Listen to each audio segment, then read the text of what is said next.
अस्सलाम वालेकुम नाज़रीन, इस वक्त हम पहुँचे हैं ज़िदनी इल्मा का जो एमईएस बॉयज़ स्कूल में एक प्रोग्राम सालाना बंदूक वाला साहिब के नाम से होता है। देख कर के प्रोग्राम को बड़ी खुशी होती है, हर साल होता है, पिछले साल भी हमारा आना हुआ था। इस साल हमारे ख़ास मेहमान हैं हमारे सामने गगन शेट्टी साहब। मैं इनसे जानना चाहूँगा कि प्रोग्राम में सर आप आए और प्रोग्राम की ये रौनक देखी और प्रोग्राम के अंदर जो बच्चे आए हैं, जो एजुकेशन हासिल कर रहे हैं कुछ उम्मीद को लेकर के, और उनके लिए हमारे चैनल के माध्यम से आप क्या मैसेज देना चाहेंगे सर?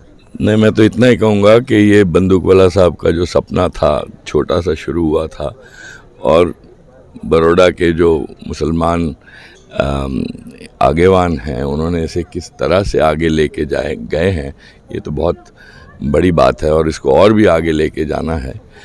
आई थिंक चुनौतियाँ, नौकरी की चुनौतियाँ अब और बढ़ गई हैं, और ख़ास करके आज के माहौल में, यानी हमारे ये बच्चों को ऑल्टरनेट सोच बनानी पड़ेगी कि इल्म तो बहुत ज़रूरी है, पढ़ना ज़रूरी है, पूरी दुनिया इनका स्टेज होना चाहिए, सिर्फ शहर के स्टेट नहीं, और इसमें इन्हें हम कैसे मदद कर सकें कि ये पूरी दुनिया में छा जाएं, और उसके लिए तैयारी करें। Entrepreneurship, self entrepreneurship, I think उधर इन्वेस्टमेंट हो तो मुझे लगता है कि ये लोग वापस इन्वेस्ट करें तो एक मूवमेंट बनती है। देयर इज़ नो डाउट कि एजुकेशन इज़ कोर, बट मैं जैसे इधर फरमा रहा था कि अभी भी हमारे 50% मुसलमान बच्चे हैं जो सेकेंडरी स्कूल के बाद निकल जाते हैं, यानी हमें उनके ऊपर भी थोड़ा ध्यान देना पड़ेगा और उनके लिए भी कुछ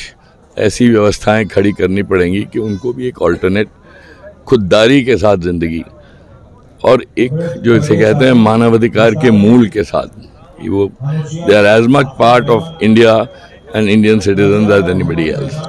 जैसे मैं प्रोग्राम में सुन रहा था, आपने कहा एक इस नफ़रत भरे दौर के अंदर अपने आप को इस दुनिया के अंदर चलाना बड़ी चुनौती है।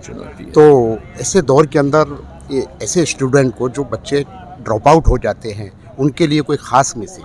नहीं, उनके लिए ख़ास के आई थिंक थोड़ा जो स्टैंडर्ड तरीके से आगे आना, उस चश्मे को निकाल के, मैं जैसे एग्जांपल दे रहा था, हमारी कुछ मुसलमान बहनें हैं 22-23 साल की, वो ड्राइविंग की तालीम लेके आज बुडापेस्ट में बड़े बड़े ट्रक चला रही हैं और डॉक्टरों से ज़्यादा कमा रही हैं। तो they should not look at India, they should look at the world. आपका कहने का मतलब ये ज़रूरी नहीं है कि सिर्फ हम डॉक्टर और इंजीनियर, वकील ही बने, हमारे लिए बहुत बड़ा फील्ड है, बहुत बड़ा मार्केट है। हो रही थी कि प्लम्बर, अगर स्वीडन यूरोप में जाओगे तो प्लम्बर की तनख्वाह डॉक्टर से ज़्यादा है। जी जी, थैंक यू, शुक्रिया। तो ये थे गगन शेट्टी साहब, जिनको हम सुन रहे थे। बहुत ज़बरदस्त मैसेज दिया है उन बच्चों के लिए जो एजुकेशन लेते लेते किसी वजह से बैठ जाते हैं, कि आपके लिए सिर्फ एजुकेशन लेने के बाद डॉक्टर वकील बनना ज़रूरी नहीं है, बल्कि मार्केट के अंदर बहुत सारे ऐसे काम हैं जिनको आप अपना पेशा बनाकर बहुत मौजूद हैं। उमर राना साहब, जो ज़िदनी इल्मा के प्रोग्राम में ख़ास मेहमान रहे। सर, मैं आपसे जानना चाहूँगा कि प्रोग्राम के अंदर आप आए, आपके द्वारा क्या मैसेज हमारे ये स्टूडेंट जो जमा हुए हैं और आज का जो माहौल है उसको देख करके आपको क्या लगता है, क्या आगे करना चाहिए जिससे और अच्छा हो? हमारा मैसेज सिर्फ यही है कि एजुकेशन की जो नींव रखो आप अपने ज़िंदगी में, वही द मेन पिलर है आपकी तरक्की का, आपके प्रोग्रेस का, और हम उसी पे जाके खड़े हुए हैं और उसी के बारे में काम कर रहे हैं कि education should be the main aspect of your life. बंदूक वाला साहब ये सिखा के गए, हमको बता के गए, और उन्हीं के नक्शे कदम पर हमारा जो ट्रस्ट है ज़िदनी इल्मा, वो चल रहा है। 15 साल हो गए, 15 साल से हम काम कर रहे हैं। 4,30,000 रुपये से शुरू किया था पहला साल, अभी हम 1,34 लाख पर पहुंच गए हैं। 50 बच्चों को इतना डोनेट कर रहे हैं। हाँ, 58 बच्चों से शुरू किया था, ये हमने 650 के ऊपर पहुंच गए हमारा हिस्सा, और हमारा लक्ष्य वही है, हमारा मंजिल वो कि हम जितने हो सके, जितने ज़्यादा से ज़्यादा बच्चों को कुछ हेल्प कर सके, उनकी हौसला अफजाई कर सके, वो हम करना चाहेंगे आने वाले दिनों में। से किया है, तो वहाँ का भी आप रिजल्ट अगर मुझे मौका मिला तो मैं बताऊंगा कि भाई हमारा जो रिजल्ट है वो सक्सेस स्टोरी कितनी अजीम है। तो अगर हम सब मिलकर कुछ काम करें तो बहुत कुछ काम हो सकता है। अल्हम्दुलिल्लाह है कि जैसे अभी आखिरी मेहमान ने और उससे पहले हमारी बिरादरी के मोहम्मद भाई पटेल साहब ने इल्म की अजमत और अहमियत से मुताल्लिक बयान फरमाया। मैं सिर्फ इशारा यही करता हूँ कि दुनिया में तमाम बुराइयों को ख़त्म करने के लिए अगर कोई वाहिद इलाज है तो वह एजुकेशन और इल्म है। और इसीलिए जनाब नबी करीम सल्लल्लाहु अलैहि वसल्लम पर जो किताब नाजिल हुई, उस किताब की पहली वही का पहला मैसेज भी इक़रा से ही शुरू हुआ। और मैं कल किसी मजलिस में कह रहा था, चूँकि ये इक़रा वाला पूरा का पूरा लेक्चर आप में से अक्सर ने यूपीएससी में जब समीर सिद्दीकी साहब आए थे तो मैंने कुछ इशारा किया था, इसलिए उधर नहीं जाता। लेकिन कल मैंने हज़रत इब्राहीम अलैहिस्सलातु वस्सलाम की एक दुआ का जुमला, रब्बी जअल हाज़ल बलदा आमीना, कि हमारे परवरदिगार हमारे इस शहर को और इस कंट्री को अमन का गहवारा बना।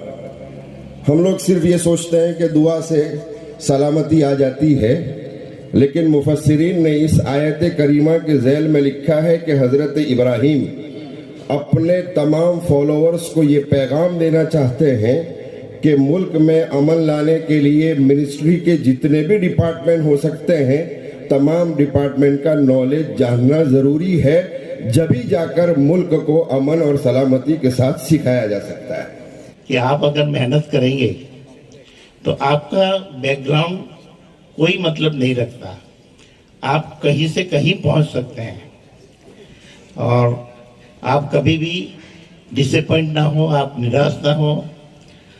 बहुत से लोग आपके लिए काम कर रहे हैं और अगर आप चाहो तो बहुत बहुत आगे बढ़ सकते हो। बस इतना है कि आपके दिल में धगस होना चाहिए। मैं ये कहूँगा कि ए विल फाइंड ए वे, आपको कहीं ना कहीं से मदद मिल जाएगी और आप आगे बढ़ सकेंगे। हाँ हाँ, नाम मत बोलो। राहीम बानो आप पीछे यहाँ पे चल रहा है।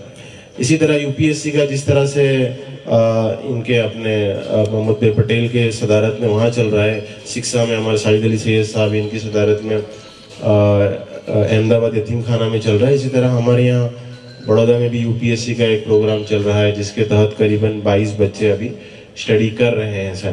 तो ये भी एक करियर ऑप्शंस है जो छूट जाते हैं, जिसको हमने एक जिम्मेदारी लेकर शुरू किया है। और करीबन बड़ौदा में 60 से 65 मुस्लिम सीए हैं और हम उम्मीद करते हैं कि ये 2-3 साल में ये सेंचुरी क्रॉस हो जाए। तो ये कुछ मॉडल है, सक्सेसफुल मॉडल है जो मोहम्मद भाई काफ़ी टाइम से कर रहे हैं, साजिद अली सैयद साहब कर रहे हैं, हमने शुरू किया है। तो इसको हमको और आगे ले जाना है।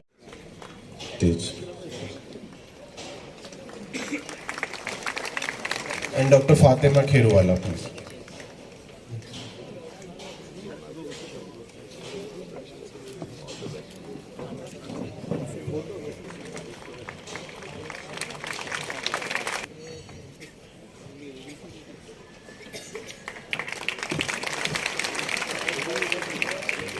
Dr. Shahid Gulia, please come on the stage.